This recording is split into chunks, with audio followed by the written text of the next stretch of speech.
Hi, what a glorious day. You joined me on Dunstan Golf Course. Now, this golf course is where I've been spending a lot of time in lockdown. As you can see, it's absolutely gorgeous. They've just opened it up again, and so we can't do our daily exercise on here, which is really a shame because it's just like having, well, a country park on your doorstep. As you can see, there's gorgeous trees and little hills and lakes and things like that, and we're really going to miss it. So we've been taking our exercise out here. I wonder, why have you been taking your exercise during lockdown? What have you been doing to keep fit? Maybe you've been doing the Joe Wicks morning workout every morning and getting along, you know, developing some pecs and things like that. Maybe you're doing that. Maybe you're going for a jog every day. Some people do that. I couldn't jog a mile. I'd fall over. I'm not very fit at all. What else have you been doing? Maybe you've been playing some sport. Yeah, there's lots of things we can do to keep fit and healthy, and that's really important. And the government has said now that obviously we can have some unlimited freedom to do exercise because they're recognizing how important it is to get out and about, or just, you know, get fit and look after our bodies and keep strong and healthy. So it's important to keep your bodies fit. It's important you keep your bodies strong. But there's other parts to us as human beings that I think are just as important as our bodies. As a Christian, I believe that there is more to us than just our physical bodies. We have a spirit, we have a soul inside us, which is really important to think about. And the question we're asking today is, how are you keeping that inward part of you, the inner part of you, fit and healthy? It's a question that we really should be asking, because this inner part of us, now the Bible might call that the spirit. You might think of it as the soul. In other writings and thought, it might be called the inner being. Whatever you call it, this part of us inside us is really important. And actually, how healthy that is affects the whole of our being. It actually flows outwards and can, in fact, affect our emotions, our minds, and even our bodies. Actually, if our spirit's unhealthy, it can actually make our bodies unhealthy as well. So it's really important that we look after it. So, how healthy is your inner being? How healthy is your spirit and your soul? Now, I've come over here especially today because I want to show you something that I think is utterly marvelous, and it's going to be behind me now. There it is. Now, this is a really cool big oak tree. If I get out the way. I love that tree. That is a majestic tree. I think that tree is probably hundreds of years old. We're going to have a closer look at it in a minute. But that tree is massive, and it stands on this golf course, and it's been there for a long, long time. And it's a very, very healthy tree. Look at it. It's gleaming in the sunshine. A very healthy tree. Why is it so healthy? Why is it so strong? Now, it's been around, like I say, for probably a couple of hundred years at least. And what has that seen? A couple of hundred years, you think back, I mean, that's going back to the 1800s. That's crazy, 1820. If it was growing then, that's seen amazing things, you know, amazing changes in landscape, amazing changes in technology. It's been through two world wars, this tree. That's incredible to think about. 2 world wars, First and Second World War. It's been through those, and still it's stood. It's been through the Great Storm of 1987. Of course, you remember that. No, you weren't around. I was. I remember the Great Storm of 1987 in October. Man, there were hurricane force winds blowing through this country, and a lot of trees fell down. But this one didn't fall down. Look at it. It's still there. So it survived the storm of 87. It survived the beast from the east, of course, a couple of winters ago. It survived that, and that was a pretty wild weather. So this tree has been around for a long time. It's seen lots of things. It remains strong and healthy. Now, part of the reason why this tree might remain healthy, I'm going to walk over here so maybe you can get a better view of it. Now, if you look at that, the spread of those branches. Now, I am told, and I don't know for certain, but I am told that the roots of oak trees, or any tree, most trees, are probably about the same size underground as you can see the branches on the top. So the roots of that oak tree go right down deep into the earth down there, as high as it is tall. They're sucking all the goodness out of the soil, getting all those nutrients out. And that's one reason why this tree is so healthy. It's got very good roots that are going down there and sucking the moisture and the goodness out of the soil. Right, let's go and have a closer look at the tree. Follow me over here. So, as I said, I wonder what your soul will look like, your inner being. If you were to compare it with a tree, would it look like this majestic oak tree? Would it look like that? Or would it look like a weedy little sapling maybe blowing around in the wind and bending and almost snapping? Is it strong or not? Yeah, this tree, I turn around here, this tree is the I'm underneath the tree now, look. It's a gorgeous tree. As I said, this tree's got deep roots going down. What are your roots going down into? What are you gaining nourishment from? What is feeding your inner being? Is it good, healthy stuff? Or is it stuff that maybe isn't healthy for you? And I'm going to sit under this tree here in a nice little spot, and I want to read something to you from the Bible. Now, in the Bible, in the book of Ephesians, which is in the New Testament, Ephesians is a place, Ephesus is a place, right, in the Middle East. And Paul, the apostle, is writing to the Ephesians, and he's writing a letter. And in his letter, there's a prayer. And I just want to read part of that prayer to you. Now, this week, in our live streams, we're going to be taking this... Ooh, nearly lost you then. I was looking at my Bible. We're going to be looking at this prayer bit by bit and taking bits out of it and seeing what good it can do us. I'm just going to put my glasses on, otherwise I can't read. There you go. Now I look intellectual. Okay, so let's read the first bit of this letter. Here, right, here's Paul writing to the Christians at Ephesus, and he says this: "When I think of all this, I fall to my knees and pray to the Father, the creator of everything in heaven and on earth.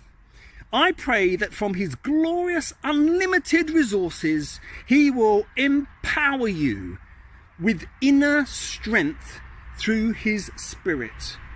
And then Christ will make his home in your hearts as you trust him. Your roots will grow down deep into God's love and keep you strong. Your roots will grow down deep into God's love and keep you strong." So there's two things I want to pick out of this just quickly.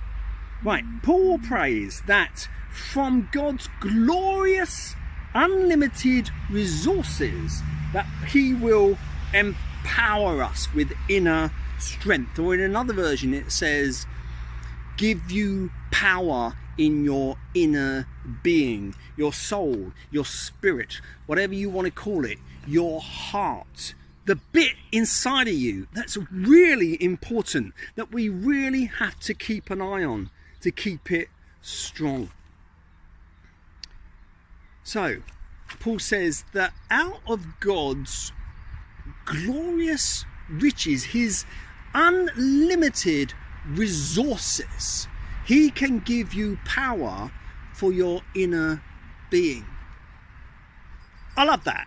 It's talking about God's got everything. You know, God's not going to say to you, oh no, I don't think I've got any more power left for you today. I don't think I've got any more strength left for you today. I'll be running a bit low on resources.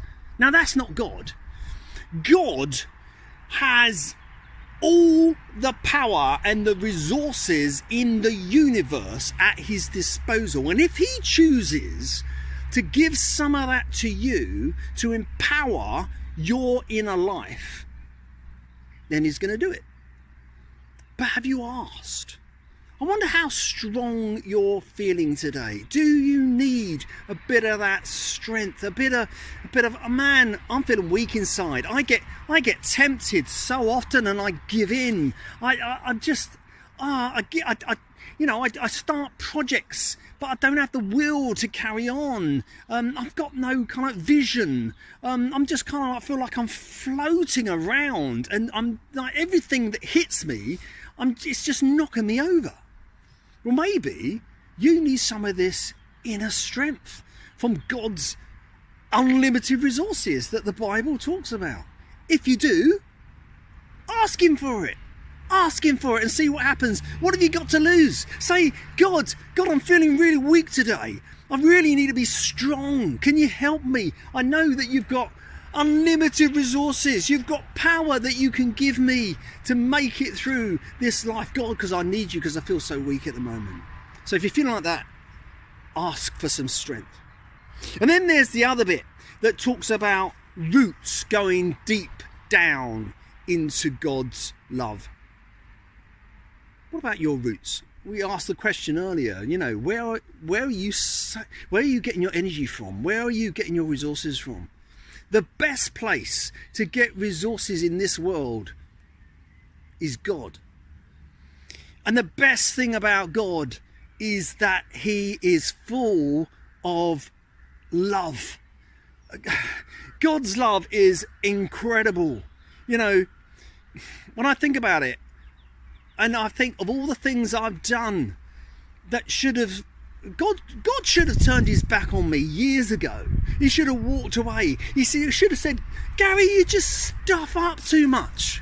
You know, I've had enough of you. You say you're going to follow me 1 minute, and then you turn around and you do that. What's with you? I've had enough. I've run out. I'm sorry, you've got to make it on your own now. Goodbye. God should have done that to me. He should have said that to me. But no, he didn't. He doesn't. God's love never gives up. Never gives up. It never runs out. You know, there are times maybe when you might have a day when you just feel maybe like I've just explained, that you've done something so bad. You've messed up so bad that God or nobody could ever not love you. Maybe you feel like that. Maybe you just feel worthless. Maybe you just feel like you're not worth very much. But you are. Because I tell you how much you're worth. God says this. He says, I love you so much. And you're worth so much that I sent my son, my only son. He came willingly, and he died an agonizing death to show you how much he loves you. Jesus died for you. I can't say it any simpler than that. That's what you're worth. Jesus died for you. Right? If you were the only person on this planet, he would have still hung in agony on that cross because he loves you. So don't feel worthless. Don't feel worthless, because you're worth the life of God's Son. Right? That's how much he loves you. So where do your roots go down? Are you rooted in this deep, deep love of God that will never give up on you, and will never run out on you? It'll always be there for you. Put your roots down. Put your roots into that kind of love. So, that's what I wanted to say, really. I'm sitting under a tree. It's a gorgeous evening. It is in the evening, not in the daytime. I recorded this last night. I could sit here for ages. There's little birds just hopping around and feeding, and it's good being, actually, I feel pretty safe being under this oak tree. It's got roots going down, it's got branches overhead, you know. And I was thinking about it earlier, actually, and this, I wasn't going to say this, but this tree up there are literally thousands and thousands of creatures, right, that have made their home in this tree. It's like a city, right? And I'm sitting here under this tree enjoying it, and there's a bird over there, two birds finding some worms, little wagtails. Hello. And it's a really cool place to be, and it's a cool place to live, and it's a really good picture to me of what it means to be strong. Because when I'm strong, I can be a shelter for other people, which is something else to think about. You know, if I'm strong, I can be of help to people around me. But if I'm weak, I'm not. I can't be. So I need to be strong, not just for myself, but for others. Okay? So be like an oak tree. I'm just going to get up here and we'll finish with a nice view of tree again. Now, I was going to come over here. I had picnics under the tree when we were allowed to have picnics, and read and things under this tree. And I'm quite, I'm sad because they've opened the golf course again. So, but there's no one on here at the moment, and maybe I can come down in the evenings and sit under the tree and have a good time. So, thank you for listening. Think about strength. Think about how strong is your inner being? How strong is your spirit? How strong is your soul? Is it like that tree behind me? And where do your roots go down? Have you got deep roots going deep down into the love of God who will never give up on you? If you haven't, put them down. Ask him today. Say, God, I want to know your love. I need to be strong. I need you. Thanks for listening. We'll be with you tomorrow. And one of us, I can't remember who, because I'm out in the wild and I haven't got access to information that'll tell me who will be here tomorrow. But someone will be with you tomorrow at 4 o'clock. Okay, until then, stay safe and spread love and not germs.